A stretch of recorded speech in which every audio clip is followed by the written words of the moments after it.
OBC ষ্টুডেণ্টখিনিৰ কাৰণে ভাল খবৰ, কাৰণ এতিয়া তোমালোকৰ কাৰণে আহি গ'ল ধুনীয়া বহুত ভাল স্কলাৰশ্বিপ। তেতিয়াহ'লে এই ভিডিঅ'টোত সেই বিষয়ে কথা পাতিম যে OBC স্কলাৰশ্বিপৰ বিষয়ে, তাৰ এলিজিবল ক্ৰাইটেৰিয়া কি আছে, কিমান পাবা, কোনে কোনে পাবা আৰু কোনে কোনে নোপোৱা, আৰু কিমান পইচা দিব, কেতিয়াৰ পৰা অনলাইন আৰম্ভ হ'ব, সকলোখিনি ক'ম। তেতিয়াহ'লে ভিডিঅ'টো শেষলৈকে চাই থাকিবা। মোৰ নাম হ'ল দেৱজিৎ শইকীয়া, স্বাগতম জনাইছোঁ মোৰ ইউটিউব চেনেললৈ। যদি চেনেলটো নতুন, প্লিজ চেনেলটো ছাবস্ক্ৰাইব কৰি ৰাখা, আৰু যদি ফেচবুকত চাই আছা প্লিজ পেজটো ফ'ল' কৰি ল'বা। এতিয়া প্ৰথমতে আহি গ'ল এইটো স্কলাৰশ্বিপ কাক দিব, এতিয়া প্ৰি মেট্ৰিক আৰু পষ্ট মেট্ৰিক স্কলাৰশ্বিপ। মানে প্ৰি মেট্ৰিকো হয়, মানে আগৰখিনিও পাবা, আৰু যোনে মেট্ৰিক দিয়া নাই, আৰু পষ্ট মেট্ৰিক মানে মেট্ৰিকৰ পিছত যিমানখিনি কোৰ্চ কৰিছা তোমালোকে সেইখিনিয়ে পাবা। কোন ষ্টুডেণ্ট পাবা, OBCয়ে পাবা। অনলাইন ষ্টাৰ্ট কেতিয়া হ'ব? 1 জুন 2026, জুনৰ 1 তাৰিখৰ পৰা 23 ছেপ্টেম্বৰ 2026 চন। মানে বহুত দিনলৈকে দিব এইটো স্কলাৰশ্বিপৰ এইটো এপ্লাই কৰিবৰ কাৰণে। 30 ছেপ্টেম্বৰলৈকে, মানে জুন, জুলাই, আগষ্ট, ছেপ্টেম্বৰ 4 মাহ পাবা।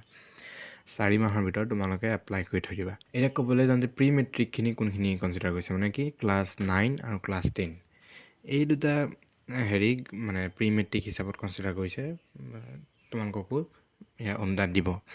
পষ্ট মেট্ৰিকত গোটেইখিনি পৰিব, মানে একদম হাই ছেকেণ্ডেৰী পঢ়ি থকা, ডিগ্ৰী পঢ়ি থকা সেইখিনি ষ্টুডেণ্টৰ কাৰণে পষ্ট মেট্ৰিকত থাকিব।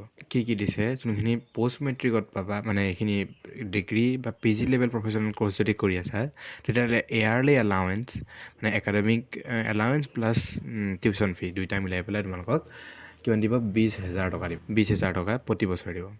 তাৰপিছত গ্ৰুপটো আদাৰ প্ৰফেচনেল ডিগ্ৰী, ডিপ্ল'মা, চাৰ্টিফিকেট ক'ৰ্চেছ, যদি এইখিনি মানে ডিগ্ৰী PG নকৰি পেলাই যদি তোমালোকে বেলেগ কিবা কৰিছা, তেতিয়াহ'লে তোমালোকক দিব 13,000 টকা প্ৰতি বছৰে। ঠিক আছে, এইটো প্ৰতি বছৰে, এইটো প্ৰতি বছৰে। ইয়াৰ পিছত graduate and PG courses not cover under group 1 and 2, মানে যদি তোমালোকে গ্ৰেজুৱেশ্যন কৰিছা বা PG কৰিছা, কিন্তু তোমালোকৰ ক'ৰ্চটো BA, BSc বা BCom বা MA নহয়, MA এটচেট্ৰা, মানে যদি নহয় ৰেগুলাৰ যোনবিলাক মানে ষ্টেণ্ডাৰ্ড ক'ৰ্চবিলাক যদি নহয়, তেতিয়াহ'লে তোমালোকক কিমান দিব, 8,000 টকা দিব।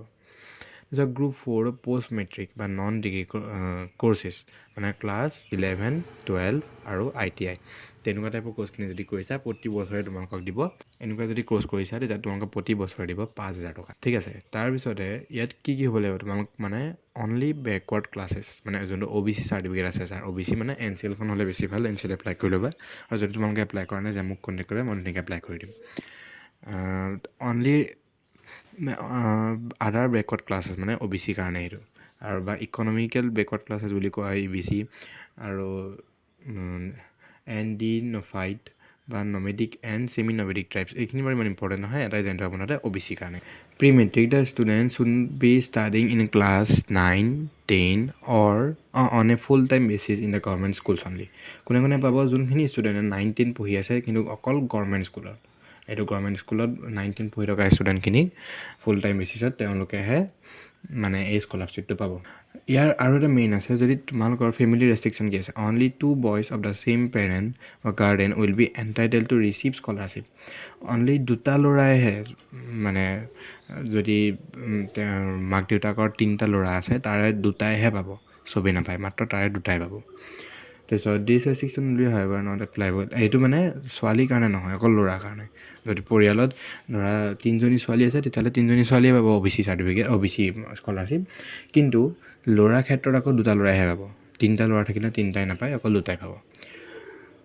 তাৰপিছতে ইয়াৰ ইনকাম কি দিছে, বছৰেকীয়া নট এক্সিড দেন 2.5 lakhs পাৰ এনাম, মানে 2.5 লাখতকৈ বেছি তোমালোকৰ ইনকাম নহ'ব, মানে তোমালোকৰ মানে কি ঘৰৰ মানুহৰ ইনকাম নহ'ব 2.5 লাখতকৈ বেছি। আৰু ইনকাম চাৰ্টিফিকেটখন চাৰ্কল অফিচ যোনটো অনলাইনৰ পৰা এপ্লাই কৰা হয় ন, সেইটো হ'ব লাগে।